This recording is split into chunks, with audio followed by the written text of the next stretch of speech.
way before my time. It's a legend. No, not tell about the voucher. Why you decided to use that song? Yeah. We wanted.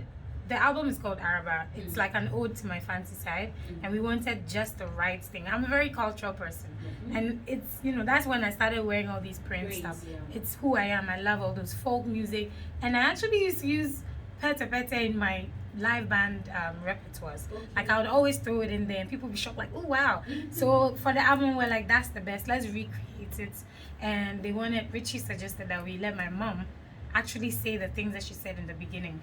And the main significance behind it is, when some like chief is about to do something, you have someone go ahead to say Nanebo, Otututa, all those appellations. So that's really what it is. And the significance, is having my mother be the one to tell the world that she's about to do something great. So she says Araba Tabutetia. Mami Araba Tabutetia. Then I start. Say anyone, it means Araba, take your time and take a step. Okay, majestically. Yeah, something like that. Let's receive you. Yeah. How did it feel to have your mom on it? Every time I'm like, my mom. We do royalty. It's crazy. I know, because her name is on the sheet. Oh, yeah. Your mom's name is there. Of course, she did it too. She's the other feature on the album, apart from Kitty. I see, and I hear that, like you're saying, it's just Kitty that you featured. Yes. Was it deliberate or? When we started the process, we were thinking of so many names, and we actually made attempts. We tried to talk to some people, but the timing wasn't right. We did this album right after the ban on moving around had been lifted. After the proper lockdown, then we went into the studio. So really? Yeah. So how long did it take you to? About 3 months. So we didn't even know what would be allowed by this time of the year in Ghana, and we tried to reach out to people, to talk about features and stuff, but the timing just didn't work out. And Kitty was part of the writing process. He was part of the team that contributed to the album, so it just made sense for him to be on it. Okay, so my attention has also been drawn to the fact that Kitty also has only you on his EP, yes. I didn't watch that. That one too, it was just by some spalala. See that Spalala. I don't know. But we recorded that before I even started recording my album. Okay. It wasn't the plan from the beginning, but it ended up becoming that. And it's beautiful, isn't it? It is, and it looks like you and Kitty seem to have some gel. Yeah. Looking at the performance from DJ, One Man is one song that I love so much. I don't know if you saw me singing on TV. I think they played it on Thursday. No, please, I did not. Sorry. I know you didn't, and you won't be told the good one. Yes, I know. One would have picked a coin. Say you said this about Adina. Me now that I've seen on Instagram. You see that issue. Anyway, but it looks like you guys have some chemistry. It works perfectly anytime you guys are together. Yeah.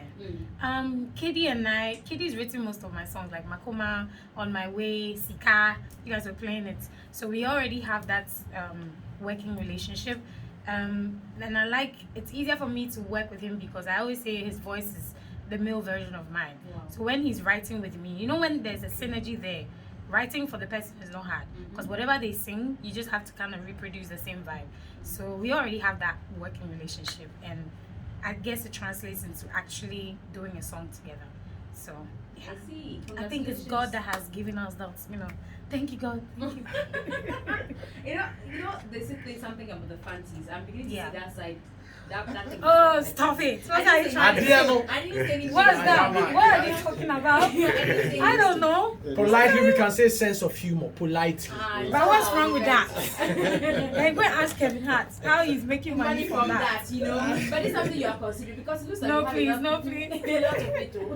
I think it's because I'm in a room with people that I'm cool with. Him, he's like a childhood friend. People don't know. Oh, really? Yes, I knew him when we were very small. Oh, that is a small boy. Yeah. I see. Yeah. But again, also about the album, a lot of people have asked. So, who put it together for you? Who wrote the songs? How did you even, come together to put all of that together? Okay, so I've been thinking of doing an album. I actually tell everybody. You've been asking me. So when is the album coming out? And during lockdown, when we were all forced to be home, we started thinking about the album. Like when to do it. The ideal plan was for my manager was thinking we should fly to SA, get all those musical things, like book it proper, get a house, fly in the musician. Why are you looking at his face? He didn't put you in there this time.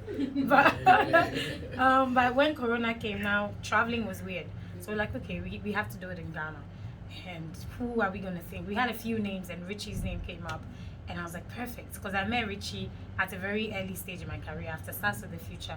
We did a song together, and a lot of people till this day yes, a lot of people talk about my vocals when they talk about that song. So I owe him that. And since then, so my synergy or my connection with Lynx has been because since Stars of the Future days, Richie's been my friend.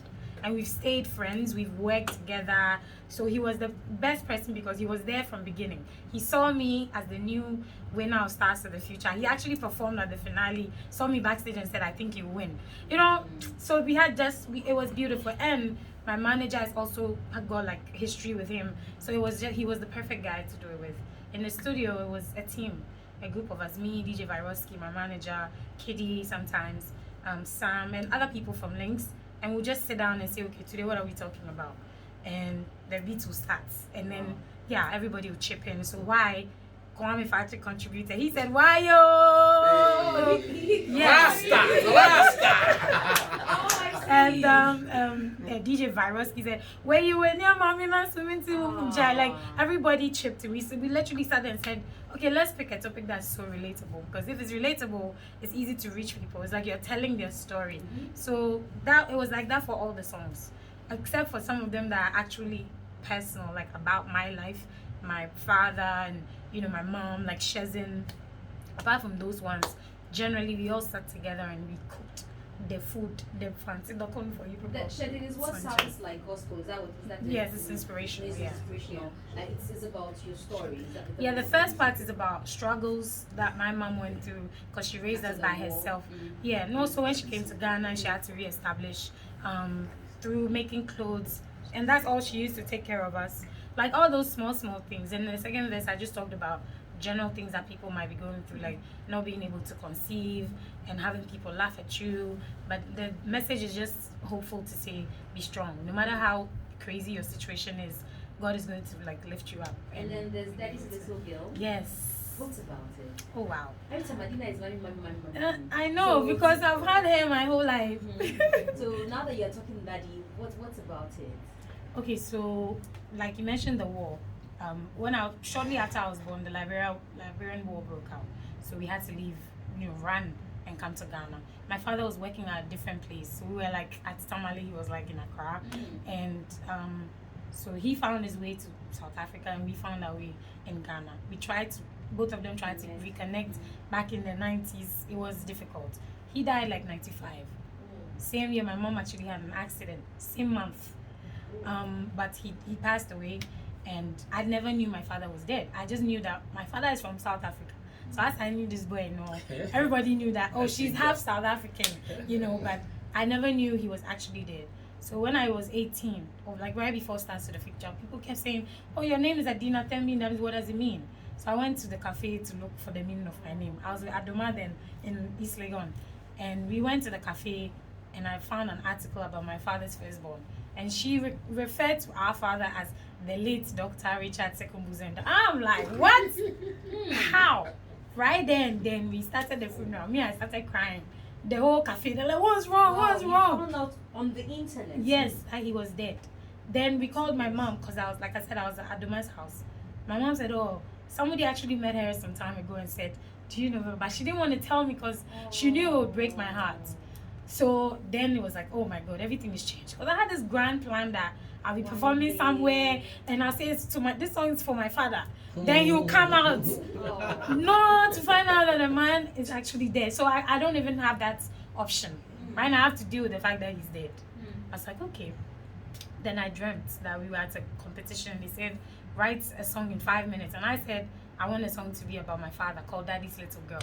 And in the song, in the dream, I was like, I'd never even got the chance to be jealous of you and my mom being so close. You know how girls, they're like, Ma, why are you so close to Daddy? I never even got that. And if boys wanted to come and visit me, I never got that scare where my father would say, hey, young man, who are you looking for? So I remember trying to put that into words. Then I woke up and I was with JSO then, Skillions. So I tried to tell him the story, and they tried to write a song, but it never really went far. So when the album time came, I said, listen, this is a very important topic to me, and that song we tried never really went. So I told Richie the story all over again, and he took my words and created the song. Wow. Yeah, so that's really it. Let's One listen of my to Daddy's favorites. Little Girl.